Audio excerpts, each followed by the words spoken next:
Assalamualaikum warahmatullahi wabarakatuh.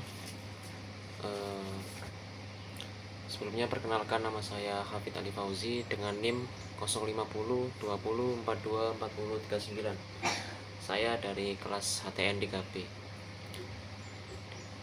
Di sini saya akan membahas sedikit tentang sebuah hal yang lagi banyak dibahas di Indonesia, yaitu soal otonomi daerah, atau yang bisa dijelaskan mungkin bagaimana pemerintahan di daerah diberikan kewenangan supaya bisa mengatur daerahnya sendiri, gitu. Kurang lebih seperti itu. Untuk lebih detailnya yang akan datang. Nah, selanjutnya saya akan menjelaskan eh, tentang apa itu otonomi daerah sendiri. Kebijakan ini sebenarnya punya tujuan yang bagus, yaitu supaya pelayanan publik jadi lebih cepat dan dekat dengan masyarakat sendiri. Tapi tentu saja gak bisa dipungkiri ada juga tantangan-tantangan yang muncul. Nah, supaya kita tahu gimana seharusnya pemerintah daerah itu menjalankan tugasnya, kita bisa lihat pelajaran dari hadis-hadis Nabi Muhammad SAW yang banyak eh, yang banyak membahas soal kepemimpinan dalam Islam. Misalnya saja ada hadis yang terkenal banget.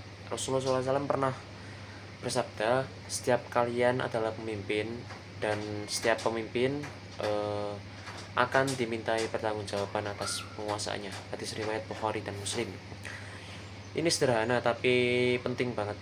Intinya kalau kamu pegang kekuasaan, kamu harus bertanggung jawab atas apa yang kamu lakukan.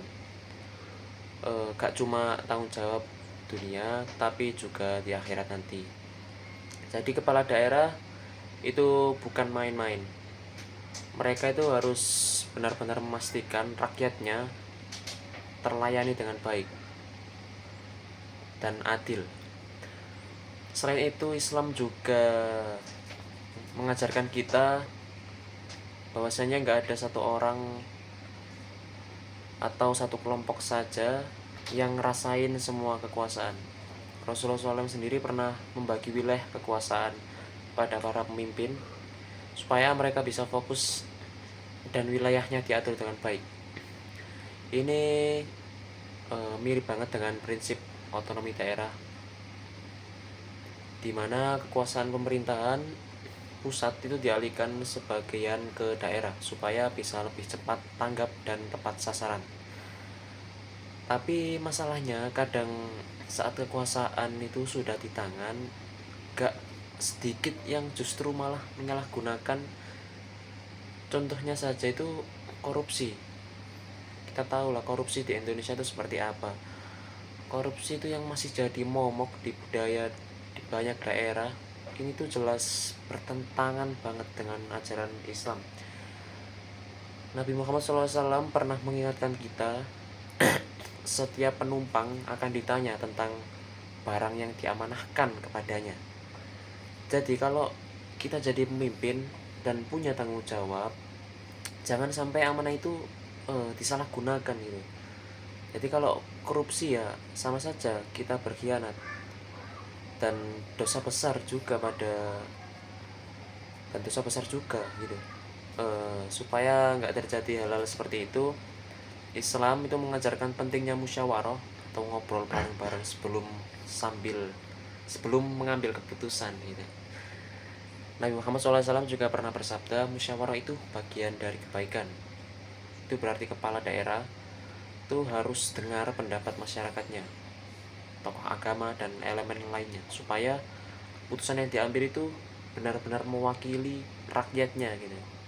Jangan suka main hakim sendiri, atau diam-diam ambil keputusan, tiba-tiba ngambil keputusan yang cuma menguntungkan kelompoknya selain kelompoknya sendiri gitu. Selain itu prinsip keadilan itu juga harus banget diperkuat gitu. Pemerintah daerah itu bukan cuma ngurus administrasi aja, tapi harus jadi pelindung hak-hak masyarakat, khususnya yang lemah gitu. dan kurang beruntung. Kalau ada ketidakadilan, itu berarti pemerintah itu gagal menjalankan tugasnya sebagai pemimpin, dan juga harus punya karakter jujur dan penuh integritas. Nabi juga pernah bersabda, orang yang paling berat tanggung jawabnya itu pemimpin yang jujur.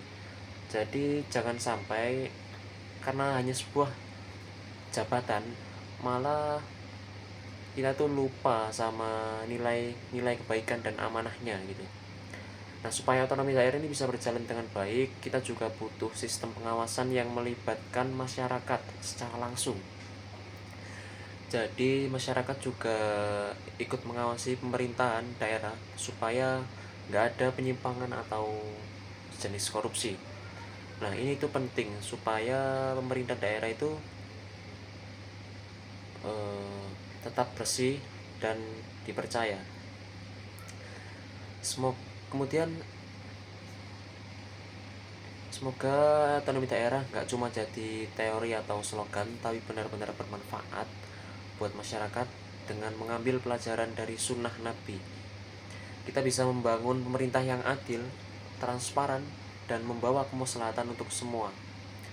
Nah, demikian tadi penjelasan yang mungkin sedikit kami sampaikan tentang otonomi daerah dan bagaimana kita tuh bisa melihatnya melalui kacamata hadis dan nilai Islam. Semoga kita semua dapat mengambil hikmah dari ikut berperan dan membangun bangsa ini menjadi bangsa yang lebih baik. Kurang lebihnya saya mohon maaf yang sebesar-besarnya. Wassalamualaikum warahmatullahi wabarakatuh.